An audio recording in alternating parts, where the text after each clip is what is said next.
A day in the life of Kim Jong-un, world's richest president, dictator. If you really can't stand Kim Jong-un, the North Korean leader, his incredibly over-the-top eating habits and super luxurious lifestyle are sure to make you dislike him even more, while his own people are dealing with extreme... They always clap so aggressively for him. You ever see that shit? It's like he comes up and he does this, and they're just going... That would hurt my hands. Hunger and malnutrition. He's indulging in the world's finest cheeses, savoring expensive liquors, and casually tossing around thousands They'll of get dollars. shot if they don't? Yeah, if you do a little low effort. Yeah, if Kim Jong-un comes out to give you a speech and you hit him with a... One of the guards is going to be, like, staring you down, then you got to go... I know there's one time when they, like, had a... I think it was when his dad died. They all had a cry. And if they don't look sad enough, they would arrest you. This is what a typical day in the life of Kim Jong-un looks like. Mornings. Unlike most world leaders who have a fixed waking hour, the supreme leader of North Korea, Kim Jong-un, has a schedule that is a bit all over the place. Although there is not much known about it, but it depends upon how much he partied and had to drink the night before. So you can say that Kim Jong-un doesn't... You think he watches TV? Saying if he partied the night before? What do you think a fucking Kim Jong-un party's looking like? I bet he watches, like, Friends. Low-key. Like, I'm so serious. How much you gonna bet there's, like, Kim Jong-un probably is into, like, rom-coms. Like, he probably likes, like, The Notebook or something. That's not a rom-com. That's just a sad movie. He probably really likes The Notebook, or like a really sad film. So you can say that Kim Jong-un doesn't really have a fixed wake-up time. However, when it comes to starting the day for his country, he employs a rather unique approach. He awakens the citizens of its capital city, Pyongyang, by blaring a peculiar song through the city via loudspeakers. And it's not your typical wake-up call, mind you. The song is titled, "Where Are You, Dear General?" And it's a North Korean composition, supposedly written by Kim Jong-il. Where are you, dear general? Should we give it a listen? All right, now imagine you're asleep, and you hear this blaring through the loudspeakers.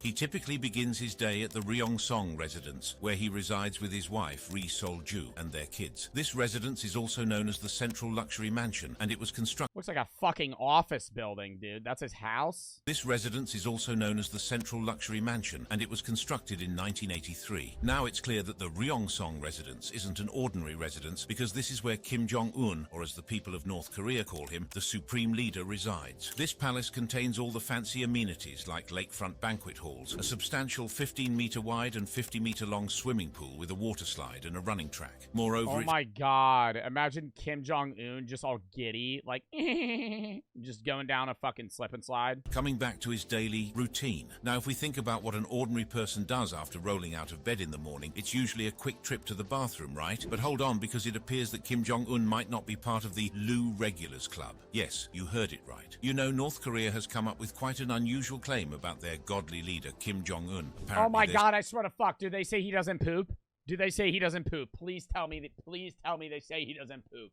Saying he's so devoted and hardworking to help the Korean people prosper that they burn all their energy and there is simply no waste. And believe it or not, there's no waste. He is a 100% efficient machine. He uses every piece of the food that he gets. Wow, so he doesn't take shits. They've made similar claims about his father, Kim Jong-il, and even his grandfather, Kim Il-sung, in the past. It might sound a bit funny to you, but that's what the North Koreans believe, or are perhaps strong. Do you think that the citizens actually believe it, though? Because I hear so many things where it's like, oh, Kim Jong-un invented the hamburger.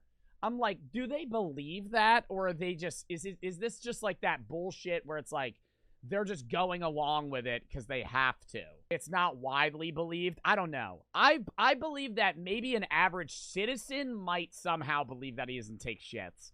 But there's no way that, like, his inner circle believes that this man don't poop. because he has a bathroom. Now, nobody in their right mind would believe something so impossible. The thing is, North Koreans are brainwashed to such an extent that they see their dictator as a supreme leader, as a god, so they idolize him as a holy personality. The regime shaped their thinking in such a way that they believe their leader doesn't need to bother with earthly matters like using the toilet. If you listen to their stories, the common citizens of North Korea that escaped the country where they got the chance to share their story with the rest of the world, they reveal how they survived in this isolated country. They brainwash us since our birth, and they tell us that Kims are gods, so that I will think that Kim Jong-un can read my mind. And I thought that if... Oh my god. Yo, that literally would instill fear in you to the point that you would just be complacent. Like some Santa type shit. You know? When it's like you're like a younger kid and you're like skitzing out about like, oh my god, am I gonna get coal for Christmas? Santa can read my mind.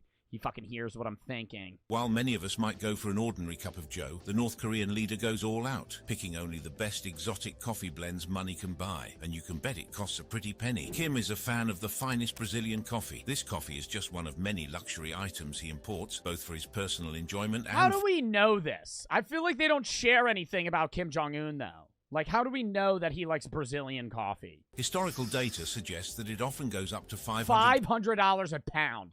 Bro, just get some fucking Folgers, dude. Some fucking Folgers in your cup. In 2016 alone, North Korea reportedly flew in almost $1 million worth of Brazilian coffee for its supreme leader. However, it's not... $1 million in coffee just for him. Did you know almost half of North Korea's population hardly has anything to eat? A UN report suggests an estimated 12 million North Koreans are struggling with hunger and food shortages. I don't get how, like, I mean, he probably got mad security. But I'm thinking to myself, like, I know if somebody killed Kim Jong-un, their whole family would die. But, like, you gotta think, there's one dude in North Korea that hates Kim Jong-un and has no family left alive. That motherfucker could just bull rush that dude and shoot him in the face. They probably don't have guns. They don't have weapons. What are they gonna do? They'd torture you? I mean, he'd be dead. But his sister would take reign. They got a revolt. That would do nothing. Dude, the majority of North Koreans are fucking, like, poverty-strucken. Like starving poor. 23?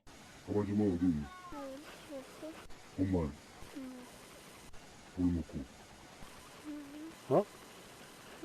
Ironically, at the same time, their leader, Kim Jong-un, is savoring the breakfast of many people's dreams. His luxurious table, crowded with delicious dishes... Yeah, that annoys me. That honestly annoys me. The majority of his country's starving and he's fat. Like, that pisses me off. Like, I'm not, like, I don't fat shame people or anything, but, like, bro, your whole fucking country's starving and you're fat. Like, that's fucking annoying. So instead of simply munching on cereal or toast, obviously, he goes for a breakfast spread fit for a king. But what does his morning feast actually look like? Well, no appetizer for him. He starts big with high-quality bacon, sausages, and premium steaks. Don't mistake them for your common breakfast meats. We're talking about prime cuts like Italian Parma ham and Wagyu beef. The sad part about this is that... Wagyu beef for fucking breakfast. Kim enjoys his meat delicacies. His people only survive on boiled rice and bean paste. They have a strict vegetarian diet with no access to animal protein, probably because their leader stuffs himself with almost all of the country's meat, not to mention the world's. You wouldn't believe the staggering amount he spends on shipping high-quality cuts from around the globe. Take the Kobe beef steak, for example. It is a must-have on Kim's table. He likes his steak medium rare to rare, and the same goes for its availability. This Japanese steak ranks as one of the planet's most expensive beef, going for $200 to $500 per pound. With a price tag like that, you know the supreme leader has to have it. His love for this pricey steak comes from his father. Why doesn't every country just not ship shit to North Korea? Why doesn't every country just, like, make a pact to be like, all right, we're just not gonna give North Korea fucking anything. And then they're gonna have to get it only from China, and then that motherfucker is gonna get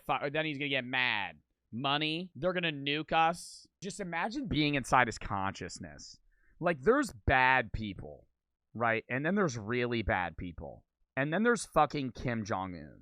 Like, you could be a murderer, and I can more understand your mind than the mind of a dictator that is starving his entire country.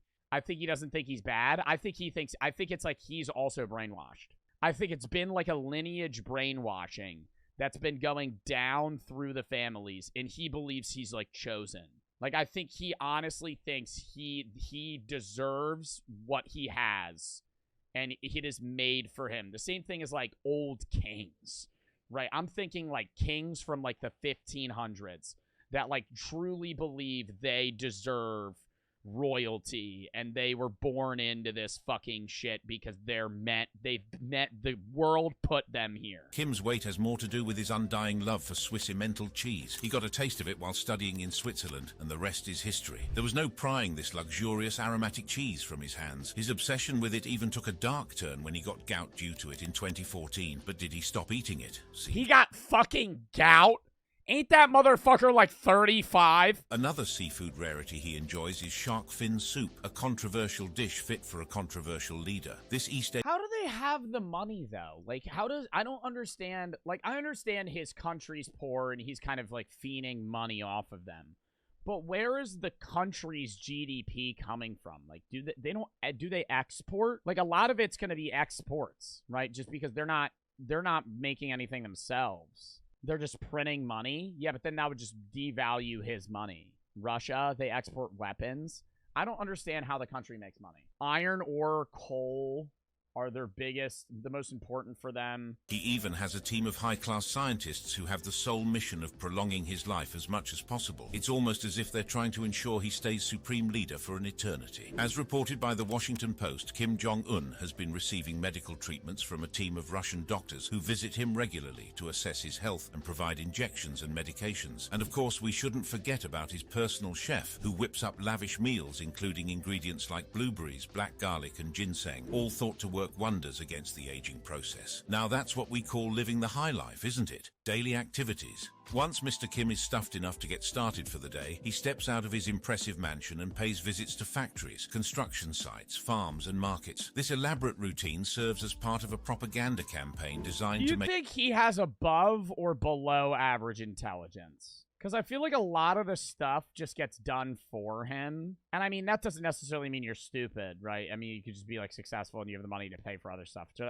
it's just like when you're handed royalty, I just can't help but think like you're gonna be an idiot. However, his public persona is far from his true self. But before Kim makes a public appearance, he goes through an elaborate process to project the image of a king. After all, he does hold the title of supreme leader, doesn't he? And don't even ask... What is he like behind camera? Because he's always happy and smiling on camera, but then you hear about how he, like, kills whole families and shit. Kim Jong-un has approved specific hairstyles for North Korean citizens. He's so particular about it that he even broadcasts TV shows to teach people how to cut their hair in a manner that aligns with the socialist lifestyle. There are only 28 state-approved hairstyles, 18 for women and 10 for men. Interestingly, none of the approved hairstyles resemble the one worn by the supreme leader, Kim Jong-un, because he wants to be the only one rocking that hairdo. Some might... Yeah, that fucking great hairdo, dude. When it comes to his hobbies and personal interests, Kim Jong-un is known for his passion for basketball, particularly the NBA, National Basketball Association. He developed an interest in the sport during his time studying in Switzerland, where he reportedly became a fan of the Chicago Bulls. His fascination with basketball led him and Dennis Rodman are like boys. To develop a somewhat... That's so fucking random, too. And why does Dennis Rodman go hang out with him? Like, I feel like I'd want to ask Dennis Rodman, like, yo, you ever see Kim kill somebody or some shit? Like, you ever fucking go off his rocker? However, the only thing which connects North Korea and the United States is Dennis Rodman. America has just witnessed a truly strange... The only connection. ...encounter. Who became the first American to meet with the new... It's truly hard for me to comprehend he's a real person. Yeah, I know what you mean. On, like, a deeper level, you're like, wow, this guy's actually... Like, what is he doing right now? Like, what do you think Kim's up to right now? Taking a fat shit. Taking a fat dump from all that fucking fatty beef he ate earlier. Just fucking wreathing over the toilet. Toes curling. Just... But how does Kim travel from one place to another? You might think that he would have some difficulty getting luxury cars in North Korea, since they are banned from export by international sanctions. But Kim doesn't let that stop him. He's got quite the car collection, including... Oh, you're fucking kidding me, dude. Audi R8 worth 162 grand, a Range Rover that sets him back a... Yeah, that's some brokey shit, Kim. That's some broke boy type shit. Oh, buddy. Buddy owns a Range Rover. When he wants to make an entrance, he rolls up in that Mercedes-Benz And he makes those motherfuckers run in dress shoes behind him. limo, which costs a hefty $1.6 million. Not just that, he's got a bunch of other fancy sports cars and race cars in his garage, totaling over 100 luxury vehicles. Just to give you an idea, he once drove his 500k Rolls-Royce Phantom to meet with Mike Pompeo, the former CIA director. But that's not even the end. Kim Jong-un also spends lavishly on other things that most North Koreans can only dream of. Take, for instance, Kim's 95-foot luxury yacht. Most people can only dream of owning a yacht, but Kim Jong-un is a proud owner of the 95 M1 My Princess, and don't even dare to think that it's just any yacht. Does North Korea actually have nuclear weapons? That's fucking horrifying. North Korea, it's like, yeah, there's other countries that we really disagree with, and they have their own problems, but I feel like Kim Jong-un's like the type of guy to just be like, yeah, let's just fucking send him off.